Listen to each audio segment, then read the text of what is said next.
mag-secret file ay ilike mo muna ang video na to at mag-subscribe na sa aming YouTube channel. Don't forget to click the notification bell para hindi ka nahuhuli sa latest episode ng DJ Rocky's Secret Files.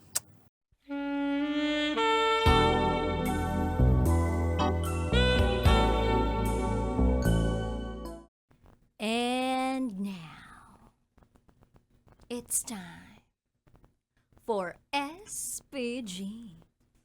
As in, Super Backgammon Secret File.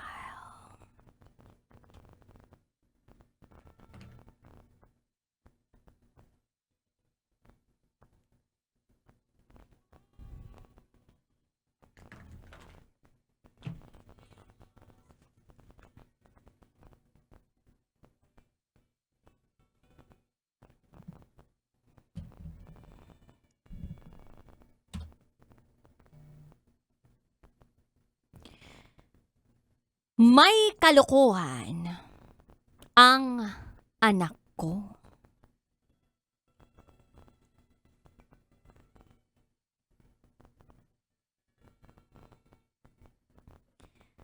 Hi DJ Rocky at DJ Jello. Itago nyo na lang ako sa pangalang Gardo. At ito, ang aking SPG, as in Super Backgammon Secret File. Hanggang ngayon, hindi ko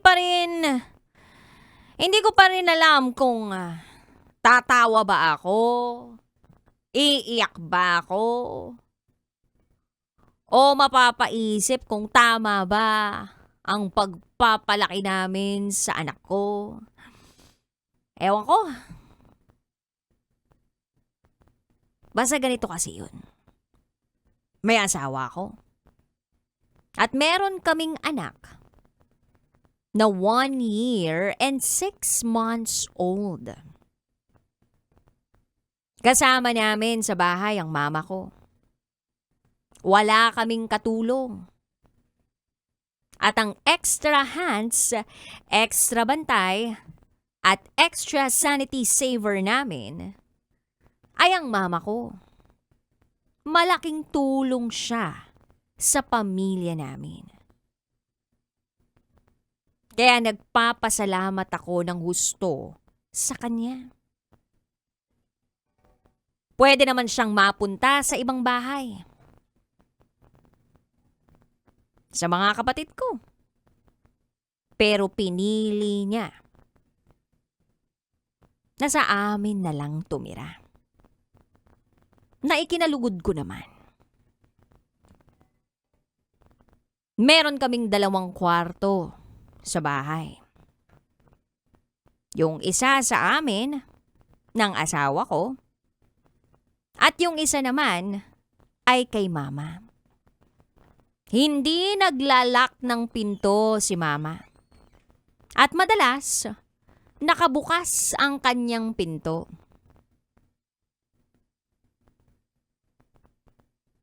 Tinanong ko siya tungkol dito. At ang sabi niya, para kung sakali daw may mangyari sa kanya, agad-agad namin siyang matatakbo sa ospital. Nagbibiro lang naman siya ron.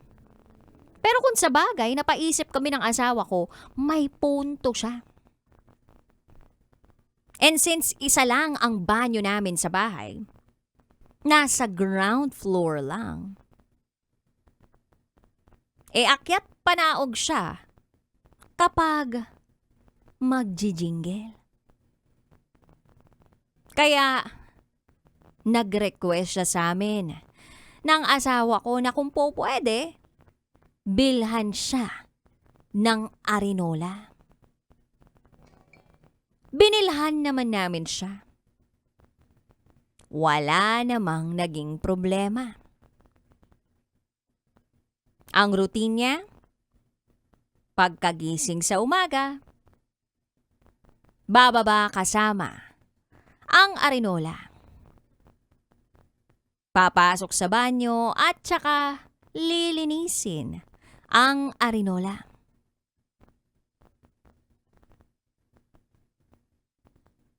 Tsaka maliligo. Aakyat uli at magre-ready na ng pang-agahan namin.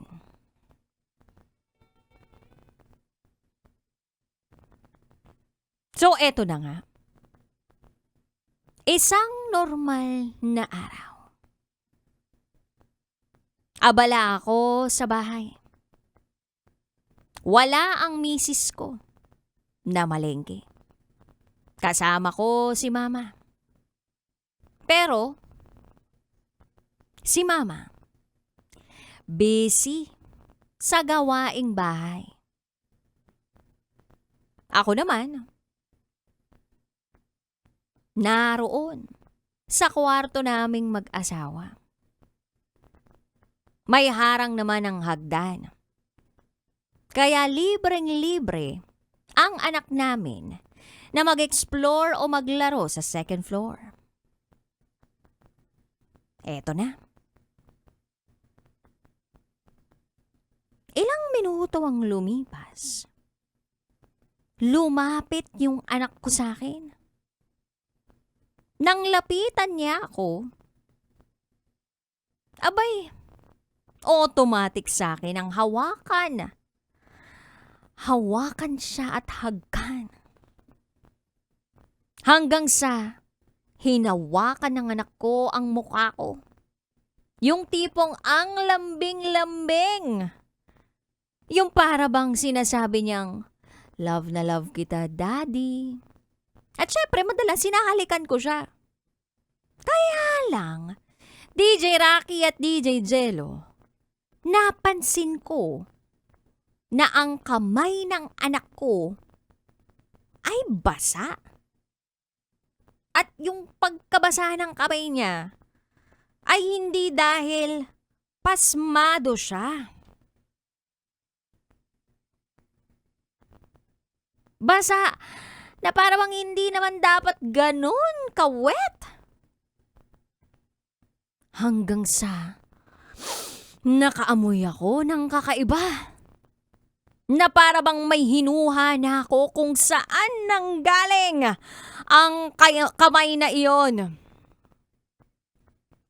Biglang nanlamig ang buong katawan ko na para bang may slow motion na moment na tumatakbo sa utak ko. Kaya naman lumabas ako ng kwarto namin ng asawa ko. Nakita ko, naglalakad pa lang ako sa hallway na nakabukas ang pinto ng kwarto ni mama. At tanaw na tanaw ko habang naglalakad ako na naroon ang mahiwagang arinola ni mama. At ang arinola ay nakabukas. Walang takip. Yung takip ay nasa sahig.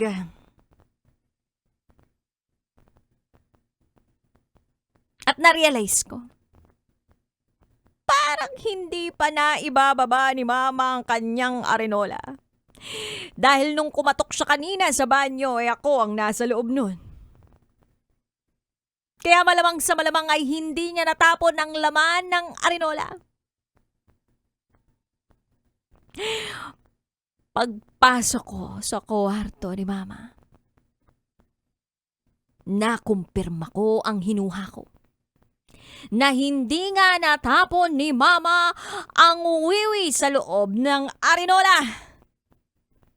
At hindi pa ako tuluyang nakaka-react nang bigla na lang tumakbo uli ang anak ko papasok ng kwarto ni mama. Masayang masaya pa, tawa-tawa pa.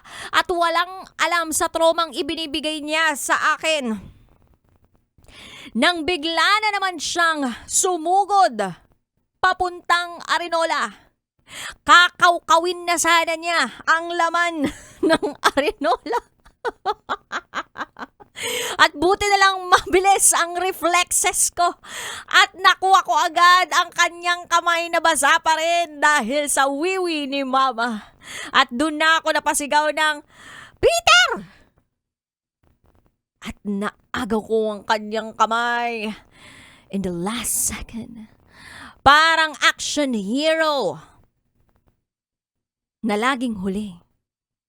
Pero laging sakto. Napaupo na lang ako noon sa kama ni Mama at natawa ko ng mahina, sabay sabi sa sarili ko na, pambihira, ang hirap talagang maging isang magulang. At sa pagiging magulang, hindi ka talaga mauubusan ng sorpresa na hindi nanggagaling sa misis mo, sa partner mo, kundi nanggagaling sa anak ninyo.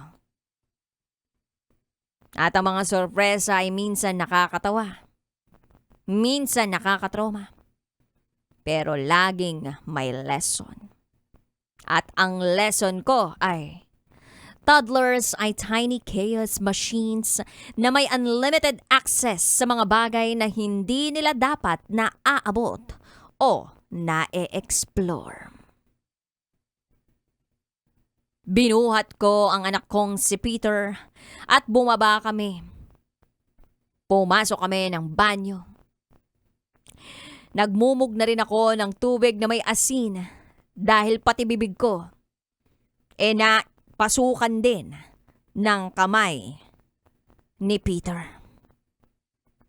Pinaliguan ko siya at sinabong maigi ang kanyang magkabilang kamay. At saka ko ipinatapon ang laman ng arinola. Kaya pala iba ang amoy. Kaya pala mapanghi.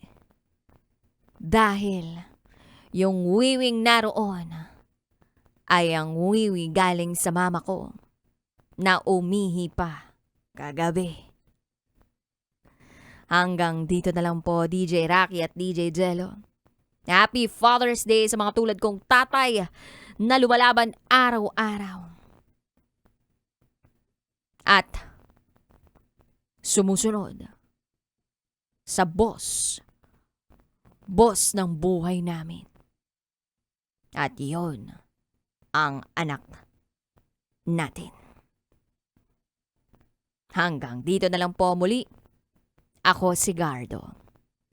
At ito, ang aking SPG.